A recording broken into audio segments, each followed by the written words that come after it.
A Bole mask? Hey, that's the same mask that's on my wall! Hello, my friends. Today we analyze the official Black Panther trailer. Alright, so starting off, we have those same waterfalls we saw in the previous trailer, which I said was reminiscent of the Victoria waterfalls. Right here, we have that same villain holding that knobbery. If you want to learn more about knobberies, check out that previous episode as well. Now, what we have hanging on the walls here doesn't remind me of a specific African artwork, but what it does remind me of is something I read in a book about the Bale people. In that book, it mentions how ancestor shrines can be a number of different things. It can be a stool that someone sat on during their lifetime. It can be a hole in a wall with just various substances shoved inside of it. Or it can even be a rope that has some feathers attached to it.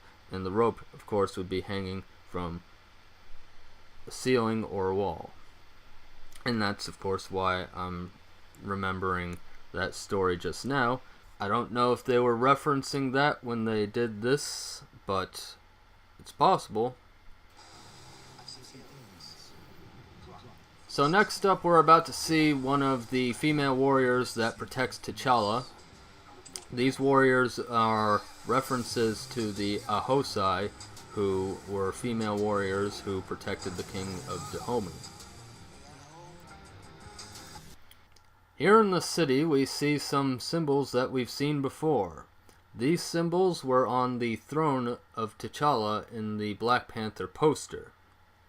I've been planning to do a video on the poster, and we may still do that, but as I was doing some research for that, I found out, with the help of two Tifinagh native speakers, that these symbols are not actually any real language, but they seem to be a mashup and inspired by three different African scripts, notably Tifinagh, Lybic, also known as ancient Berber, and Sabian.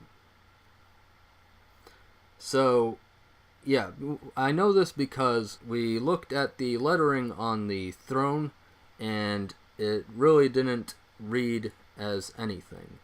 Chances are none of this actually means anything either. That said, maybe we'll look into this a little further later down the line.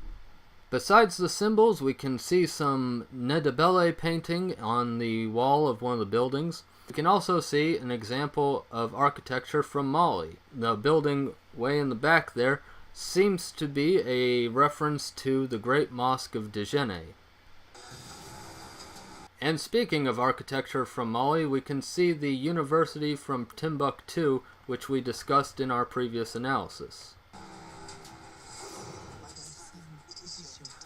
The hat that she's wearing is a Mangbetu reference. Oh, that certainly looks like a dangerous place to stand. In this shot, we get to see some cool looking drums in the background, and there's some interesting masks on the fighters' faces. I don't believe these masks reference any real African mask. It certainly doesn't remind me of anything I've ever seen, and the most telling thing is how they are secured to the head. Look at that modern day strap holding it in place. That's not how masks work in Africa. It's just not. For a mask of that type, I would assume the way that someone would hold that mask would be with a bite stick. What's a bite stick? It's exactly what you think it is. It's a stick you bite onto and hold the mask. Not every mask, of course, is held with a bite stick, but I'm just saying for these types of masks, I would say that would be the way to do it, since there's no attaching costume to hold it in place for them.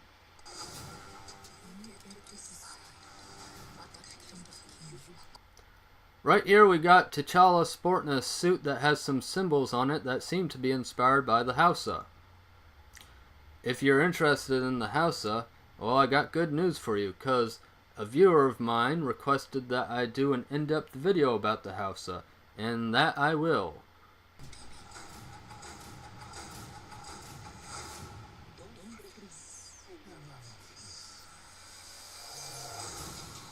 Oh, Black Panther throwing out some bombs over here like he's Bomberman.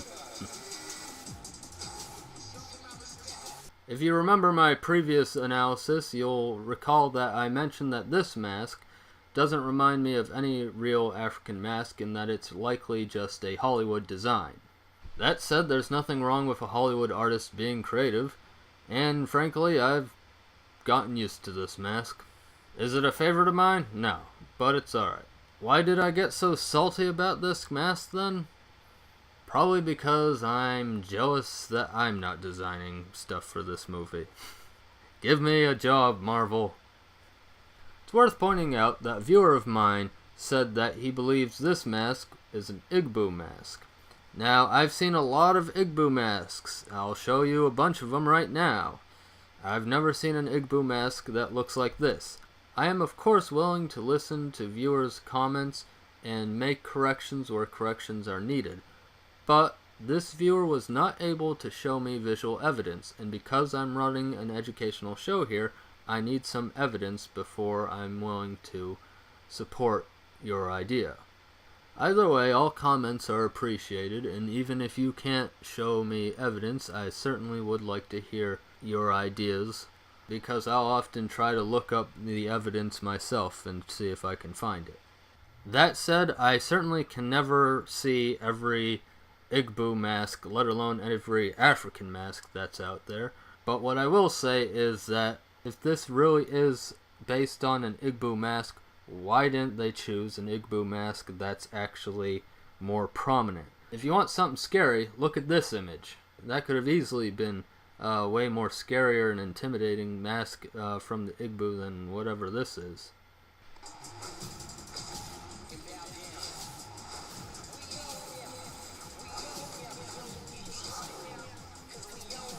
That's pretty. T'Challa seems to be sporting some kente cloth designs here. That's a type of cloth that comes from Ghana.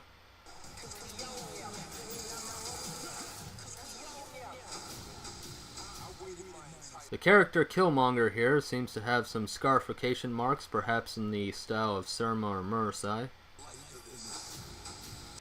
And now we have the museum scene! Behind the display case we have 3 Bedu masks. In the display case we have 2 Dan masks, a Benin mask, a Yahori mask, a Liga mask, a Bole mask. Hey, that's the same mask that's on my wall! We also have some spears, some Central African throwing knives, those are very dangerous. We also have an Egyptian sculpture, a Luba or Hemba sculpture, a Songye sculpture, and finally, a Mangbetu sculpture. I should be a museum curator. Give me a job, please. There were a couple of artworks in there that I couldn't identify, but to be fair, it's kind of hard to see some of that stuff. If you're wondering why we kind of breezed right through all of that, it's because it would take forever to detail every single culture that's represented in this museum scene. And quite frankly, I'm probably going to cover most, if not all, of these cultures in their own separate videos. So if you're looking forward to that, well, you can subscribe.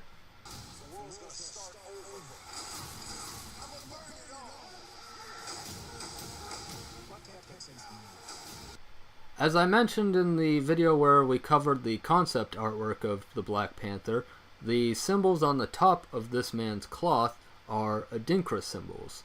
The other symbols that decorate this cloth, though, appear to be among those same symbols that were inspired by the Tifinagh, Sabian, and Lybic.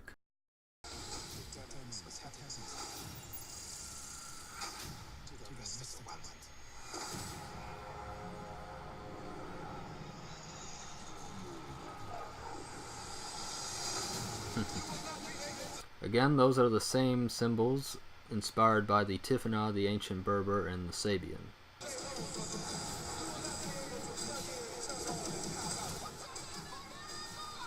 So apparently Black Panther is going to be visiting South Korea at some point in this video. You can tell because Korean has those little circles which aren't present in Chinese and Japanese.